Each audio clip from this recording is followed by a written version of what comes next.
आप जिसे अपने फेवरेट सुपरस्टार के रूप में देखकर उसे भगवान का दर्जा देकर उसके पीछे पागल होते हैं, तो क्या वो उसके लायक हैं? क्योंकि हम सबको ही पता है कि सुपरस्टार की रियल लाइफ और रियल लाइफ में जमीन आसमान का फर्क होता है और आए दिन हम स्टार की फैन के साथ की गई बदसलूकी देखते हैं। पर क्या एक स्टार इतना गिर सकता है कि वो अपने फैन की जान ले ले? जी हाँ दोस्तों, मैं बात कर रहा हूँ हाल ही में हुए साउथ सुपरस्टार दर्शन केस के बारे में। तो वेलकम टू द चैनल। वो चैनल पर नए हो तो प्लीज सब्सक्राइब द चैनल ताकि मेरे ऐसे ही वीडियो आप तक पहुँचते रहे। सो इस केस में दर्शन के ऊपर उन्हीं को देवता समान पूजने वाले फैन रेणुका स्वामी के मर्डर का इल्जाम लगा है। तो चलिए जानते हैं पूरा सच। सो दर्शन की शादी हुई थी 2003 में विजय लक्ष्मी से और उनका एक बेटा भी हुआ। पर शादी के बाद आए दिन उनकी पत्नी इल्जाम लगाती थी कि दर्शन उनके साथ मारपीट और मेंटल असोल्ट करते हैं। फिर 2013 में दर्शन की लाइफ में आई पवित्रा। दरअसल पवित्रा फिल्मों में काम करने आई थी और पवित्रा की पास्ट की बात करें तो पवित्रा की शादी हो चुकी थी और उनकी एक बेटी भी थी और अब वो फिर से दर्शन की किसी मूवी में काम करने आई थी। किसी कारणवश मूवी तो नहीं मिली पर दर्शन के साथ उनके संबंध अच्छे हो गए और 2023 में इस पोस्ट से ये कंफर्म हो गया कि दर्शन का शादीशुदा होने के बावजूद पवित्रा से अफेयर चल रहा था और उसका प्रूफ है ये वीडियो।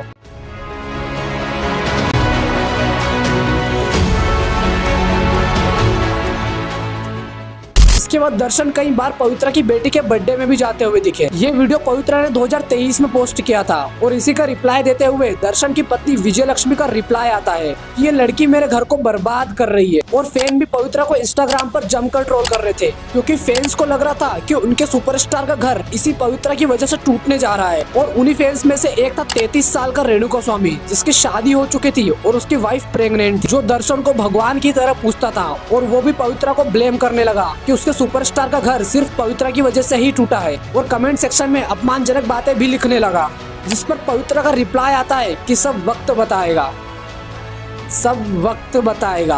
और पवित्रा ने यह बात दर्शन को बताई कि लोग पता नहीं हमारे रिश्ते के बारे में क्या क्या बोल रहे हैं, जिस पर दर्शन ने गुस्से में आकर 8 जून को रेणुका स्वामी को मेडिकल स्टोर से जहां वो काम करता है वहां से उठा लिया और पूरा दिन उसे टॉर्चर किया। और जब रात में दर्शन अपने दोस्तों के साथ वहां आया तो रेणुका स्वामी को लगा कि मेरा सुपरस्टार मुझे बचाने के लिए आया है, पर हुआ इसका उल्टा। उसने अपने देवता समान सुपरस्टार को हैवान बनते देखा और उसे रात भर टॉर्चर किया, जिससे उसकी मौत हो जाती है। और 9 जून 2024 को उसकी लाश मिलती है नाले के पास, जिसका पता पास के पुलिस स्टेशन में लगता है। और अगले ही दिन 10 जून को 3 लोग रघुवेंद्र, कार्तिक और केशव मूर्ति पुलिस में आके सरेंडर करते हैं और कहते हैं कि हमने ही रेणुका स्वामी का मर्डर किया है और कारण बताते हैं पैसों का लेन देन। सोचो दोस्तों कैसे केस को घुमाया जा रहा था। पर जब पुलिस ने सख्ती से तीनों से अलग अलग पूछा तो तीनों ने ही अलग अलग कहानी बताई। इससे यह साफ हो गया कि इन तीनों ने तो ये मर्डर नहीं किया है। फिर पता चला कि तीनों के फोन से 2 दिन तक लगातार एक नंबर पर बातचीत होती रही और वो नंबर है दर्शन का। इससे ये तो साफ हो गया कि पवित्रा के कहने पर दर्शन ने रेणुका स्वामी को टॉर्चर किया और उसका मर्डर किया और अब दोनों ही पुलिस द्वारा अरेस्ट हो चुके हैं। और ये केस उस हर एक फैन के प्यार पर क्वेश्चन मार्क लगाता है जो किसी सुपरस्टार का फैन है। वैसे आपको क्या लगता है इस बारे में मुझे कमेंट करके जरूर बताना और ऐसे ही और भी इंफॉर्मेटिव वीडियोस के लिए प्लीज सब्सक्राइब द चैनल। मिलते हैं अगली वीडियो में।